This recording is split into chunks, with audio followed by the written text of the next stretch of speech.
tekan. 3, 2, 1, go!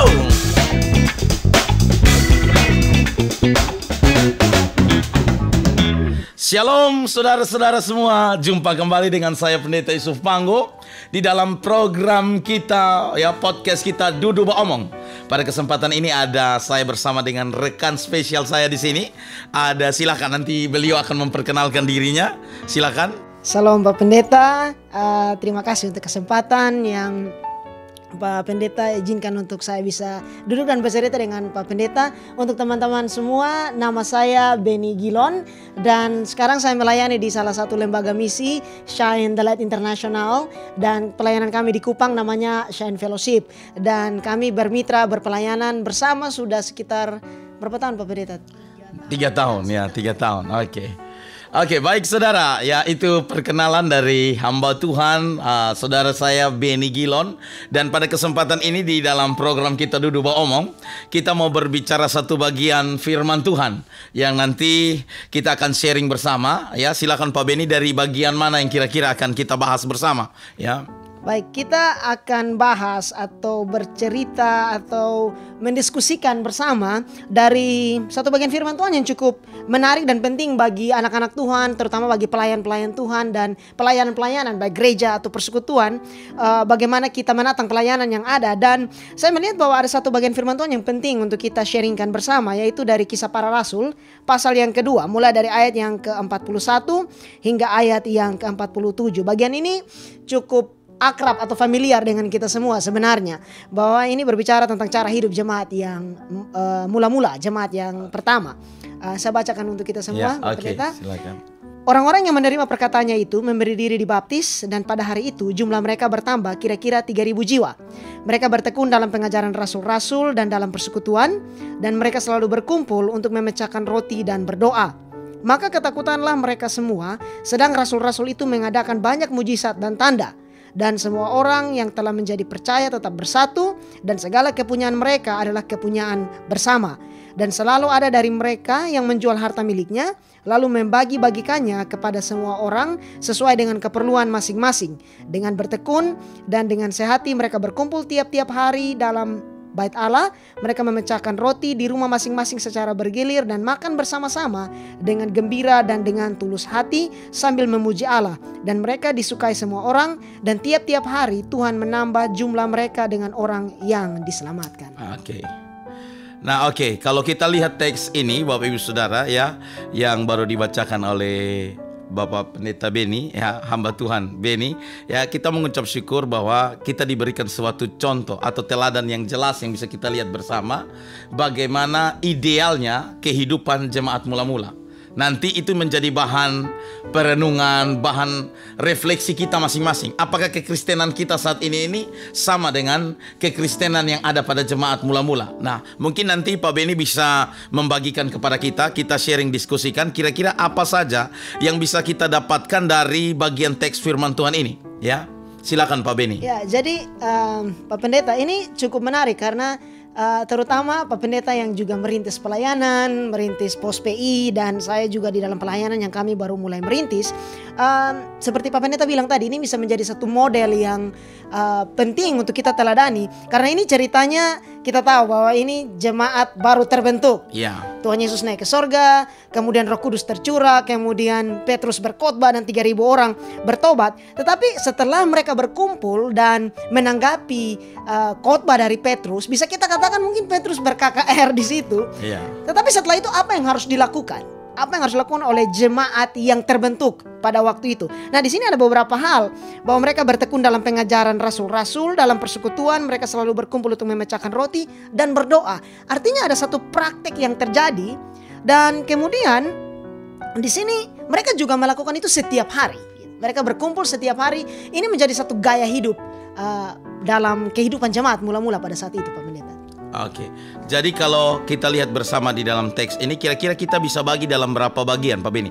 Yang pertama mungkin kan cara hidup mereka, ya. cara hidup mereka, terus bagaimana mereka bersekutu, ya kan? Nah, ini yang harus kita bahas bersama-sama supaya bisa menjadi bahan refleksi kita sebagai orang Kristen ini. Apakah betul-betul kita menghidupi pola yang ada di dalam jemaat mula-mula, atau kita hidup dengan cara kita sendiri, ya kan?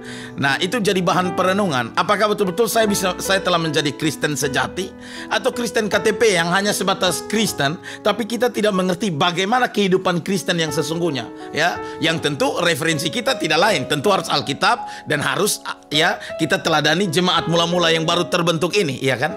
Nah, silakan Pak Beni berbagi kalau kita lihat di sini. Ini menarik Pak Pendeta, karena di sini berbicara tentang bagaimana menjadi orang Kristen. Seperti Pak Pendeta bilang tadi, bahwa apa yang membuat kita menjadi seorang Kristen? Bagaimana, apakah hanya kita ke gereja kemudian kita disebut orang Kristen, tetapi bagaimana pertumbuhan kita sebagai orang percaya dan sebuah persekutuan maksudnya di sini. Nah, di sini ada hal yang cukup penting yang diangkat. Pertama, bahwa mereka bertekun dalam pengajaran rasul-rasul dan dalam persekutuan, dan mereka selalu berkumpul untuk memecahkan roti dan berdoa. Pertama, dikatakan mereka bertekun dalam pengajaran rasul-rasul dan dalam persekutuan. Kita mungkin bisa gabung dua hal ini, tetapi mereka bertekun. Mereka tidak hanya sekedar hadir, tidak sekedar oh ya kita ikut saja, tetapi mereka bertekun di dalam pengajaran. Mereka bertekun di dalam pengajaran. Betul, ini menarik saudara ya. Karena kata bertekun ini menunjukkan apa ya? Suatu kesungguhan dan keseriusan ya. Bukan sebatas hari Minggu Anda datang 2 jam di gereja, dan 2 jam itu 1 jam mungkin kalau di IMC itu 1 jam puji-pujian, ya kan? Nah, kalau 1 jam dengar khotbah saja dan kita bilang kita bertekun, sedangkan Alkitab kita dari Kejadian sampai Wahyu tuh cukup banyak, bukan? Ya, artinya bahwa kalau hanya sebatas tunggu hari Minggu ke gereja, saya rasa bahwa itu belum mencukupi ya, atau bisa mengikuti apa yang diteladankan jemaat mula-mula. Karena Alkitab berkata bahwa mereka bertekun, berarti ada kesungguhan, keseriusan. Mereka bertekun dalam hal apa Pak Beni di situ yang dikatakan? Di sini menarik. Mereka bertekun dalam pengajaran rasul-rasul. Satu hal yang begitu menyentuh dan begitu membuat saya termotivasi untuk bergabung bersama, kemudian melayani bersama, bergabung dalam persekutuan di IMC, karena ada pengajaran yang begitu kuat diberikan di sini. Pak Pendeta khotbah hari Minggu, kemudian ada bijak bersama kitab Amsal. Jadi ketekunan di dalam pengajaran firman Tuhan itu dilakukan. Nah, ini yang pola yang dilakukan oleh jemaat mula-mula. Mereka bertekun di dalam pengajaran. Kemudian mereka bersekutu. Jadi kelompok mereka bukan hanya sekedar komunitas, tapi sebuah persekutuan, koinonia. Mereka berkumpul dan saling berbagi, tetapi dalam nuansa rohani yang sangat kuat. Mereka bersekutu bersama. Bukan sebuah hanya sekedar oke, kita gabung karena kita sama-sama anak muda, mungkin sehingga membentuk satu komunitas atau satu hobi yang sama sehingga ada komunitas. Tapi ini satu persekutuan yang dibangun di sana. Dan ini menarik Pak Pendeta. Ya, betul. Ini menarik saudara. Jadi selain mereka bertekun dalam pengajaran para rasul, mereka membaca, meneliti firman Tuhan. Sudah tentu setiap hari pasti mau tidak mau mereka harus membaca, meneliti dan merenungkan firman Tuhan. Menariknya di sini bahwa mereka juga bersekutu. Bukan hanya kita hari Minggu datang di gereja, begitu keluar gereja ketemu langsung baku kenal, bubar masing-masing, ya kan? Begitu ketemu di jalan lu sapa, ya kan? Nah, ini memang sesuatu yang harus kita kembali evaluasi diri kita. Apakah betul-betul kita ini sudah seperti jemaat mula-mula? Kita bertekun dalam pengajaran rasul-rasul dan kita bersekutu. Bersekutu bersama-sama berarti menunjukkan ada kebersamaan, kepedulian, ya kan? Jangan sampai saudara kita acuh tak acuh, ya kan?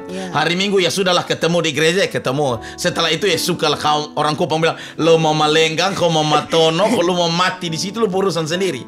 Tapi ternyata berarti di dalam persekutuan jemaat mula-mula ini, selain mereka bertekun, mereka juga ada dalam persekutuan yang didasari atas kasih, ya kan? Ya. Itu tentu, mau tidak mau, persekutuan ini harus atas dasar kasih. Kalau tidak bahaya. Makanya Alkitab bilang, hendaklah janganlah kasih yang munafik, kasihmu jangan pura-pura. Karena persekutuan itu dari kelompok-kelompok kecil yang ada, di situ mereka bisa saling care, saling peduli satu dengan yang lain, iya kan? Saya rasa demikian, dan ini suatu contoh yang baik. Selain bertekun dari pengajaran para rasul, mereka juga ya berkumpul bersama-sama, bersekutu bersama-sama di dalamnya. Dan tentu persekutuan ini dibangun atas dasar kasih. Nah, ini bisa jadi bahan evaluasi, terkhususnya kita ya di IMC dalam pelayanan yang masih kecil, ya. Artinya bahwa kita mulai menunjukkan bahwa kita saling peduli satu dengan yang lain, memberikan kontribusi apa yang bisa kita lakukan, ya kan? Saling membangun satu dengan ini merupakan hal yang penting, ya. Kemudian apa Pak Beni? Dan kemudian juga dikatakan dan mereka selalu berkumpul untuk memecahkan roti. ada beberapa pandangan sebenarnya tentang hal memecahkan roti ini. Apakah ini berbicara tentang perjamuan? Bisa mereka berbicara, atau ayat ini berbicara tentang perjamuan. Mereka melakukan perjamuan mengingat tentang pengorbanan Tuhan bersama. Dan juga kalau kita lihat lebih jauh, mereka juga saling berbagi di sana. Jadi mereka memperhatikan sakramen atau bagian yang diperintahkan Tuhan di sana. Dan kemudian kalau kita lihat lebih jauh, karena ini berhubungan dengan memecahkan roti, dan artinya roti itu mereka makan. Jadi ada mengingat tentang hal-hal yang Kristus kerjakan bagi mereka. Jadi persekutuan mereka berpusat kepada Kristus. Dan kemudian mereka bertekun di dalam doa. Kehidupan doa menjadi hal yang penting bagi jemaat mula-mula. Kehidupan doa menjadi hal yang penting bagi jemaat mula-mula. Dan ini harusnya juga menjadi hal yang penting bagi setiap kita anak-anak Tuhan. Kadang-kadang kita berpikir bahwa doa itu adalah sumber daya terakhir, karena sudah tidak bisa apa-apa baru oke, karena tidak bisa jadi kita berdoa. Harusnya itu di doa awal. itu kita jadikan ban laseref ya. Istilah sudah rurat, susun ada apa kas turun dia cepat ya. Selama kita masih andalkan kekuatan kita, itu bahaya. Padahal Nabi Yeremia kan bilang, terkutuklah engkau yang mengandalkan manusia, yang mengandalkan kekuatan sendiri dan hatinya menjauh daripada Tuhan. Ya, berarti jemaat mula-mula ini luar biasa ya. Mereka selain bertekun dalam pengajaran Rasul, mereka juga bertekun di dalam doa. Karena ya ada ungkapan bilang doa itu nafas hidup orang percaya. Ya, itu penting sekali ya. Luar biasa. Dan juga cukup menarik bahwa ini jemaat yang baru terbentuk. Ini bukan satu jemaat yang sudah lama, bukan satu jemaat tua, tetapi ini jemaat yang baru terbentuk. Tetapi budaya untuk bertekun dalam pengajaran, bersekutu, kemudian berkumpul untuk memecahkan roti dan berdoa ini sudah dibangun pada saat itu. Kadang-kadang orang berpikir bahwa nanti saja kalau sudah jemaat sudah besar dulu baru kita buat ini dan itu. Tetapi di sini justru jemaat ini baru terbentuk, Pak Pendeta. Betul. Ya, ini sesuatu yang luar biasa, karena ini kan baru peristiwa Pentakosta, pencurahan Roh Kudus. Latar belakang ini kan, latar belakang peristiwa ini terjadi, ya, persekutuan ini terjadi kan baru saja terjadi pencurahan Roh Kudus. Dan betul-betul artinya bahwa sebenarnya mereka belum ada organisasi paten. Yang luar biasanya mereka belum ada organisasi loh. Ini luar biasa. Mereka hanya punya dikatakan organisme, orang-orang yang telah bertobat, ekaleo, eklesia, orang manusia-manusia yang baru mengalami pencurahan Roh Kudus. Dan orang katakan hanya modal berani. Mereka bersekutu, dan ini tanpa ada organisasi besar yang mengatur. Karena ini jemaat mula-mula, mereka pada waktu itu hidup dalam tekanan. Betul, belum ada sinode. Belum ada sinode, iya kan? Belum ada apa lagi saudara ya, denominasi, belum ada. Belum ada mungkin tata gereja, belum ada. Mereka hanya adalah orang-orang yang cinta Tuhan, yang baru saja dipenuhi Roh Kudus, punya semangat untuk berbagi kabar baik, dan mereka bersekutu. Ini satu contoh yang luar biasa ya, yang seharusnya diteladani oleh kehidupan orang Kristen ya. Nah, kemudian dan kemudian apa buah atau hasil dari hal yang terjadi ini, di mana mereka bertekun dalam semua hal ini. Nah, di sini menarik karena kalau kita lihat di ayat 44 dikatakan, dan semua orang yang telah menjadi percaya tetap bersatu. Artinya mereka bersekutu, mereka kuat di dalam persekutuan itu, dan segala kepunyaan mereka adalah kepunyaan bersama, dan selalu ada dari mereka yang menjual harta miliknya lalu membagi-bagikannya kepada semua orang sesuai dengan keperluan masing-masing. Ada saling kepedulian di sana. Mereka tidak kita satu jemaat tetapi hidup masing-masing. Tidak. Mereka saling menunjukkan kepedulian terhadap jemaat yang ada, atau rekan-rekan mereka, atau orang yang ada bersama-sama dengan mereka dalam persekutuan itu. Nah, ini kalau di dalam terjemahan Alkitab versi muda dibaca, dikatakan begini: mereka menjual tanah dan milik mereka dan membagi-bagikan kepada orang yang memerlukannya. Ya, ini luar biasa ya, di mana semua orang percaya itu tetap berkumpul dan semua kepunyaan mereka adalah milik bersama. Artinya ini sesuatu yang mungkin hilang hari ini kalau kita lihat di gereja saat ini ya, maksudnya di dalam persekutuan orang pudar. punya rasa pudar, rasa kepedulian kepada sesama tuh tidak ada mungkin. Orang berpikir ya mau mati lu mati saja di situ, ya kan? Besoknya peduli, ya kan? Begitu mati bertahu itu jemaat kita, ya sudah, ya kan? Artinya sulit sekali untuk mendapatkan sampai level jemaat mula-mula ini. Luar biasa. Dia jual miliknya untuk dia bagikan kepada dalam kelompok jemaat yang ada yang membutuhkan atau memerlukan. Ini sesuatu contoh yang baik. Jadi, dia mau berkorban. Ya, jadi mau berkorban untuk orang lain. Kalau orang Kristen ya saat ini yang saya jumpai ada oknum-oknum lah, ya. Mereka justru mengorbankan orang lain, ya. Bukan pelayan, bukan hamba Tuhan. Bisa saja foto-foto gedung gereja di kampung-kampung, jual proposal. Dia korbankan itu pelayanan. Padahal belum tentu dia tinggal di daerah itu, dia melayani di gereja itu, tapi dia pakai itu untuk jual, ya kan? Nah, ini berarti bukan dia berkorban, tapi dia mengorbankan orang lain. Makanya saya sering ngomong kepada teman-teman pelayan, Kita melayani betul, berkorban untuk Tuhan betul, tapi jangan sampai kita yang dikorbankan, iya kan? Kita dimanfaatkan, iya kan? Jangan sampai mereka bilang berkorban, mereka sendiri tidak berkorban. Kita yang menjadi korban akhirnya, ya kan? Karena kalau kita lihat jemaat mula-mula, justru mereka mengorbankan apa yang mereka miliki untuk peduli kepada orang lain. Ya, ini pelajaran penting bagi kita untuk kita lihat bersama. Ya, dan ini nyambung dengan khotbah yang minggu pagi tadi, bahwa bagaimana kita menunjukkan sebagai orang Kristen bahwa sikap mau berkorban itu.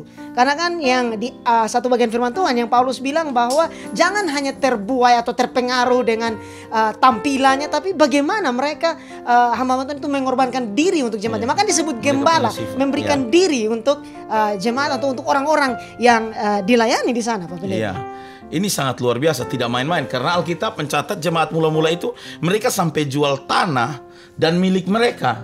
Artinya bahwa tidak ada sesuatu yang lebih berharga daripada persekutuan itu sendiri bagi mereka, iya kan?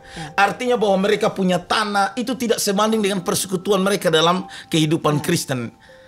Ya, ini jadi bahan perenungan lah. Kita belum sampai jual tanah lah ikut Tuhan, ya kan? Kita belum sampai jual tanah seperti jemaat mula-mula. Belum sampai jual milik pribadi untuk tolong sesama jemaat yang ada. Makanya kan Rasul Paulus ngomong kalau tidak salah di suratan Galatia itu kan, kita dapat membantu mengasihi semua orang lain, tapi jangan lupa terutama adalah saudara seiman. Artinya sebelum kita bisa sampai di luar, minimal kita berbuat dulu di dalam, ya kan?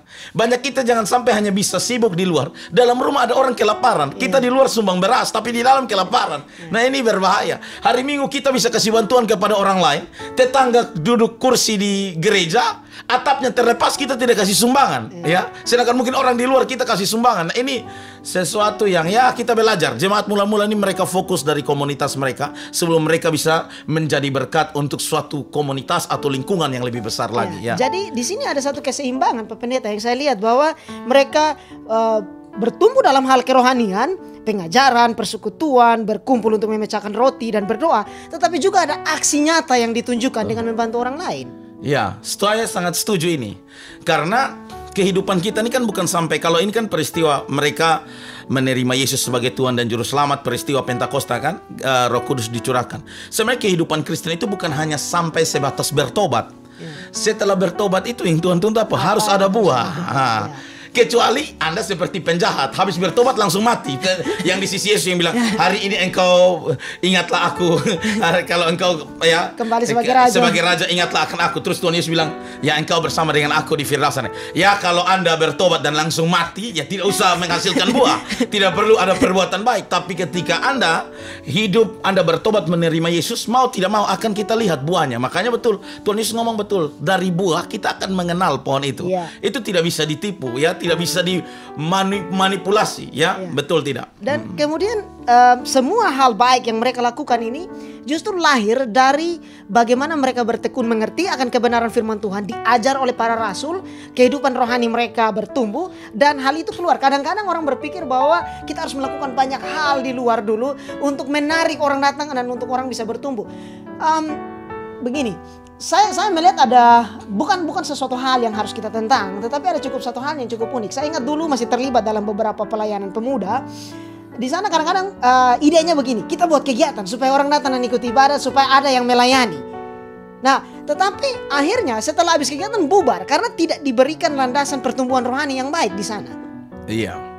Dan betul, itu sepertinya juga karena tidak, ya, landasan pertumbuhan rohani berkaitan dengan karena di dalam landasan pertumbuhan rohani itu orang diajar firman Tuhan akan membentuk motivasi dia melayani. Betul. Makanya, betul, saya alami juga, saya masih ingat lah waktu SMA, kalau ada kegiatan mau apa, itu pasti banyak orang. Kita mau kemana, buat acara, mau pawai pasca kah, mau retreat kah, mau camping kah, apa, itu pasti banyak orang. Tapi giliran habis kegiatan, selesai juga, ya. Nah, ini yang harus kita pahami, ya. Bagaimana kita jangan sampai kita memakai cara-cara sekuler, ya. Kita menarik orang banyak dengan cara dunia dan kita lupa bahwa ternyata ya kita harus mengajarkan orang itu untuk bertumbuh dulu di dalam pengenalan yang benar akan firman Tuhan. Iya. Dan kemudian di sini ada satu hal yang menarik juga, Pak Pendeta, di bagian akhir dari teks ini di ayat 46 dan 47. Dikatakan bahwa dengan bertekun dan dengan sehati mereka berkumpul tiap-tiap hari dalam bait Allah. Mereka memecahkan roti di rumah masing-masing secara bergilir dan makan bersama-sama dengan gembira dan dengan tulus hati. Ini saya mau garis bawahi ini bagian. Bersama-sama dengan gembira dan dengan tulus hati. Jadi semua hal yang mereka lakukan bukan dengan bersungut-sungut. Terkadang ada orang yang kita harus istilah Kupangnya dihoka dulu baru datang ibadat. Betul. Dan kalau mau memberi atau terlibat dalam sebuah pelayanan, memberi diri untuk melayani juga harus diminta ya, dulu. harus diminta. Tapi di sini justru dengan gembira dan dengan tulus hati. Ini luar biasa Pak Pendeta. Ini memang kalau berbicara hati ini tidak bisa tipu ya. Ketulusan hati. Dan ini ya kalau saya baca di dalam terjemahan versi muda dibaca dikatakan ini. Setiap hari mereka berkumpul di pelataran bait dengan tujuan yang sama ya, dengan tujuan yang sama mereka berkumpul. Jadi persekutuan mereka itu bukan dengan motivasi tujuan yang berbeda. Tujuan mereka sama. Bertekun dalam pengajaran Rasul, berdoa, bertekun di dalam doa. Dengan tujuan yang sama. Bahkan dikatakan mereka memecahkan roti bersama di rumah-rumah dan makan bersama, ya, dan makan bersama hati yang gembira. Mereka memecahkan roti bersama di rumah dan makan bersama hati yang bahagia dan tulus ikhlas. Nah, ini penting ini. Kalau sondeng hati tulus yang ada ketemu munafik ya kan. Nanti di depan saya bisa lompa Beni makan tapi di belakang lu datang betakor terus. Ini berat saudara. Kalau sondeng dan tulus tunggu waktu apa? Ancor, bubar, selesai. Jadi ini juga penting bahwa dalam sebuah pelayanan ketulusan hati itu penting. Sehingga kita tidak punya motivasi bawaan atau agenda-agenda bawaan. Kita hanya mau datang untuk melayani bersama. Ini panggilan yang Tuhan taruh dalam hidup kita dan kita melayani bersama, berkumpul bersama sebagai bagian tubuh Kristus. Pak Pendeta punya pelayanan di IMC, saya kebetulan melayani di satu lembaga pelayanan. Tetapi dari semua itu kita tidak melihat perbedaan itu atau tidak melihat agenda yang apa di belakang. Betul. Tetapi melihat apa yang bisa kita lakukan untuk pekerjaan Tuhan bersama. Ya, tujuannya untuk kemuliaan nama Tuhan. Nah itu penting. Kadang-kadang kita terjebak di dalam kebesaran diri, ya kan? Kebesaran mungkin organisasi, kebesaran lembaga, dan kita lupa. Padahal kalau tidak salah Yohanes Pembaptis berkata kan, biarlah Yesus dia semakin besar dan aku semakin kecil. Nah pertanyaannya, ketika kita berkumpul, ketika kita bersekutu, ketika kita memecahkan roti, kita mau kasih besar siapapun nama di situ. Nah ini penting, karena motivasi itulah yang akan membawa kita bahwa kita tulus atau kita ikhlas di dalam bersekutu atau tidak. Karena kalau punya agenda lain ya seperti Pak Beni bilang, agenda-agenda lain ya pasti bubar. Karena jemaat ini pasti datang dari latar belakangnya kejadian setelah Pentakosta. Nah, waktu Pentakosta kan banyak orang Yahudi dari berbagai tempat datang ke Yerusalem. Jadi ini orang yang dari berbagai tempat dengan latar belakang mungkin pendidikan yang berbeda, mungkin lingkungan yang berbeda, bahkan mungkin dari walaupun mereka orang Yahudi tapi tinggal di budaya yang berbeda, mungkin dari Kirene dan seterusnya. Tapi di sini apa yang mengikat mereka? Yaitu fokus kepada Kristus. Dan ini yang membuat mereka bisa melakukan dengan tulus hati. Karena mereka melihat bahwa tujuannya kepada Kristus. Seperti Pak Pendeta bilang tadi, bahwa siapa sih yang mau dimuliakan gitu. Betul. Ya, kasih Kristus itu yang menguasai hati mereka, sehingga ketika mereka bersekutu satu tujuan saja, yaitu hidup bagi Kristus, iya kan?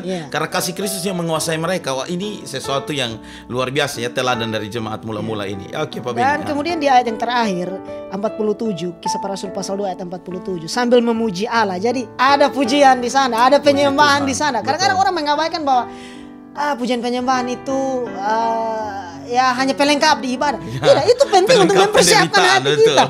Ada yang bilang, kadang-kadang saya ingat dulu ada teman-teman yang memimpin persekutuan atau pemimpin pujian, ya sambil menunggu yang lain datang. Saya merasa bahwa itu sesuatu, jadi kita menyanyi karena sambil tunggu. Jadi itu seperti mengisi waktu. Tidak, penyembahan dan memuji Allah sesuatu yang penting. Sesuatu yang penting dalam persekutuan, betul ya. Jangan kita abaikan. Bahkan kadang-kadang ya kita berpikir pujian penyembahan itu pelengkap penderitaan, ya kan. Tidak perlu dipersiapkan, hanya pengkhotbah saja. Padahal saya berpikir bahwa pujian penyembahan itu juga penting.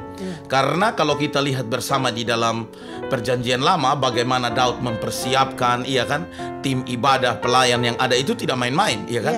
sampai dikatakan mereka itu tarafnya, levelnya ahli di dalam mempersiapkan ibadah. Para Lewi, mereka dilatih bernyanyi, dilatih bermusik sampai levelnya ahli. Bahkan di dalam nanti proses pembangunan rumah Tuhan pun, bait Allah yang dikenal dengan bait Allah Salomo, Daud sudah ngomong kepada Salomo kan, engkau tidak sendiri, tapi Tuhan akan membawa mereka yang sukarelawan pun ahli. Ahli dalam bermain musik, mengatur ibadah, ahli di dalam mengatur nanti pembangunan bait Allah. Artinya bahwa pujian penyembahan ini sesuatu yang penting kalau kita lihat dalam perjanjian lama. Dan ini juga berlaku di jemaat mula-mula. Maka tentu ini sesuatu yang harus dipersiapkan. Bukan sebatas pujian penyembahan itu pelengkap penderitaan, dengar ya. Jadi saudara yang kalau sudah ditugaskan jadi pemain musik, WL singers, nyanyi yang baik-baik lah. Apalagi kita kalau sekarang ini kan live streaming. Live streaming nih, putar kadang-kadang dengar ulang lah. Jangan sampai kita punya suara nih, keyboard bunyi do, suara kita kemi, iya kan? Terus apa lagi? Kita pemain musik overplay, iya kan? Masih kita, aduh, itu berat. Jadi harus dipersiapkan, ini luar biasa. Jadi baik dalam perjanjian ibadah, perjanjian lama maupun perjanjian baru, kita setuju bahwa pujian ini juga penting, ada di dalamnya, ya.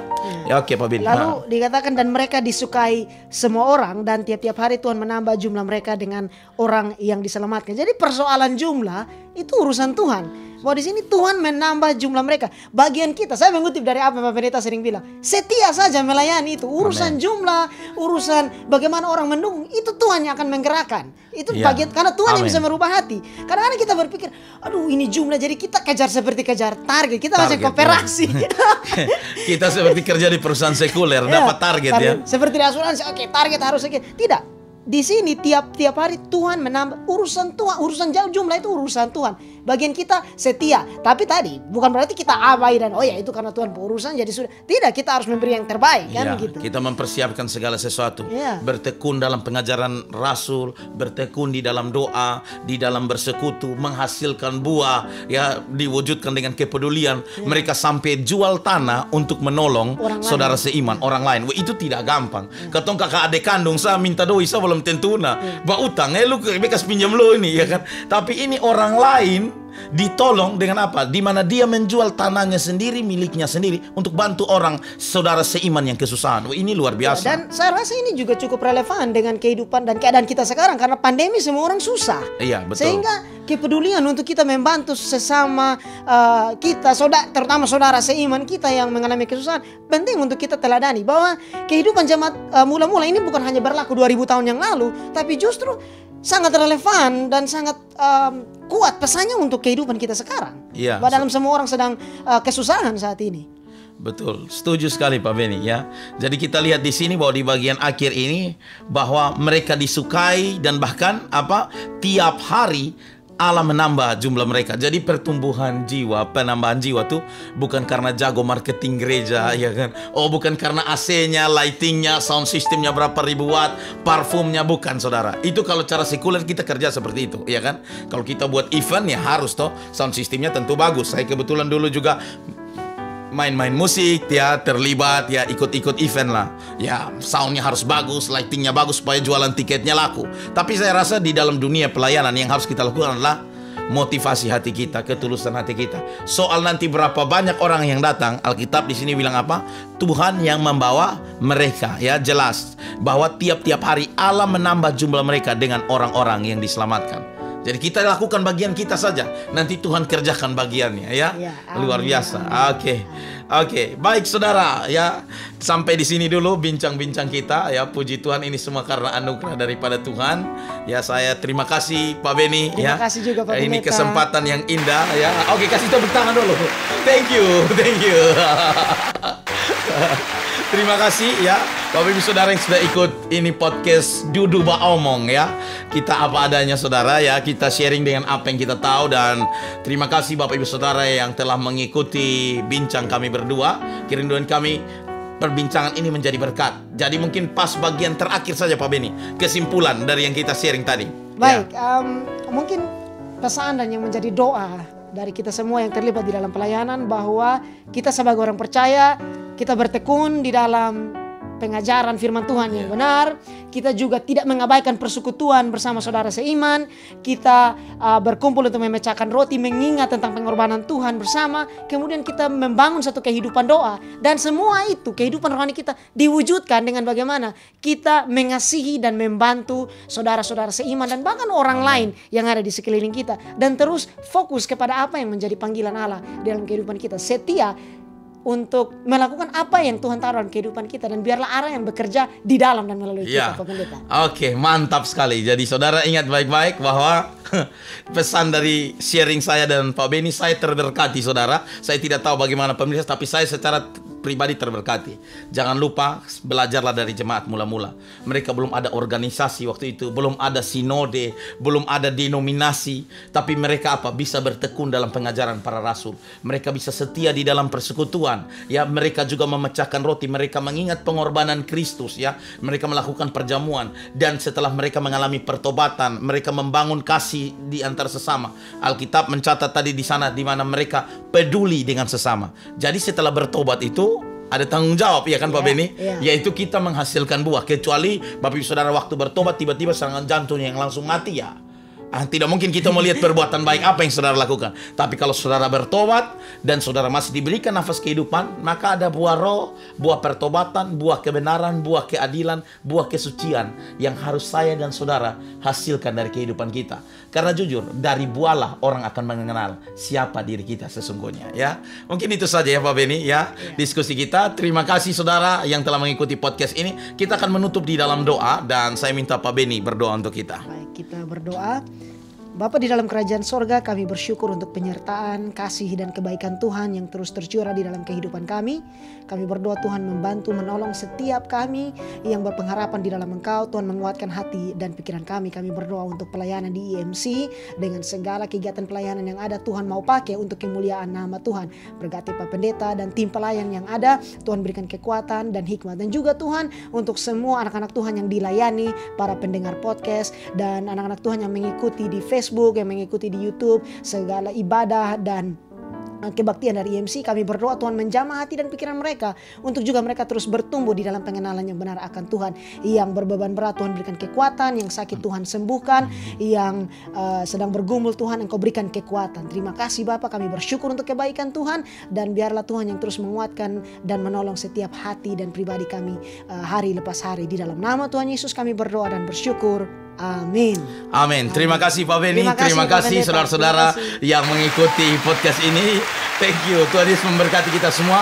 Sampai jumpa di dalam podcast kita lainnya, ya. Podcast kita yang tentu Dudu Ba Omong ini dengan tema perbincangan yang pasti lebih menarik dan yang memberkati saudara semua. Terima kasih saudara. Ya, sampai jumpa. Oke.